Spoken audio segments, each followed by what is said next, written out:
महाराष्ट्राचे आराध्य दैवत श्री विठ्ठलाच्या आषाढी एकादशीसाठी आळंदी येथून संत ज्ञानेश्वर महाराज आणि देहूवरून संत तुकाराम महाराज आणि सासवड येथील संत सोपानकाका संस्थांकडून पालखी सोहळ्याची मोठी परंपरा असून याबरोबर राज्यातील इतर संतांच्या पालखी सोहळा पुणे विभागात आल्यानंतर आजपर्यंतच्या परंपरेला साजेसा आणि वारकऱ्यांसाठी अधिक सुविधायुक्त सोहळा आयोजित करण्यासाठी सर्व यंत्रणांनी समन्वयाने काम करावे असे निर्देश उपमुख्यमंत्री तथा पालकमंत्री सुनेत्रा अजित पवार यांनी दिले आहेत।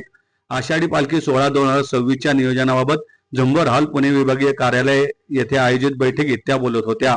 या बैठकीस पुणे जिल्हा परिषदेचे अध्यक्ष वीर धवल जगदाळे, पुणे शहराच्या महापौर मंजुषा नागपुरे, पिंपरी चिंचवडचे महापौर रवी लांडगे, विभागीय आयुक्त शीतल तेली उगले, महाराष्ट्र मेट्रो रेल कॉर्पोरेशनचे व्यवस्थापकीय संचालक श्रावण हर्डीकर, पुणे शहरचे पोलीस आयुक्त अमितेश कुमार, पिंपरी चिंचवड शहराचे पोलीस आयुक्त विनय कुमार चौबे, पुणे महापालिकेचे आयुक्त नवल किशोर राम, पिंपरी चिंचवड महापालिकेचे आयुक्त डॉक्टर विजय सूर्यवंशी, जिल्हाधिकारी जितेंद्र डोडी, पुणे जिल्हा परिषदेचे मुख्य कार्यकारी अधिकारी गजानन पाटील यांच्यासह विविध विभागांचे वरिष्ठ अधिकारी उपस्थित होते। पालखी सोहळ्याशी संबंधित प्रमुख विश्वस्त, पालखी प्रमुख, सातारा व सोलापूर जिल्ह्यातील जिल्हाधिकारी, जिल्हा पोलीस अधीक्षक दूरदृश्य प्रणालीद्वारे उपस्थित होते।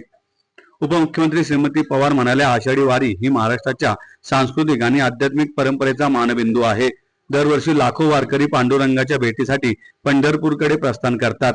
या पार्श्वभूमीवर प्रत्येक वारकऱ्याला सुरक्षित, स्वच्छ आणि दर्जेदार सुविधा उपलब्ध करून देणे ही प्रशासनाची जबाबदारी आहे।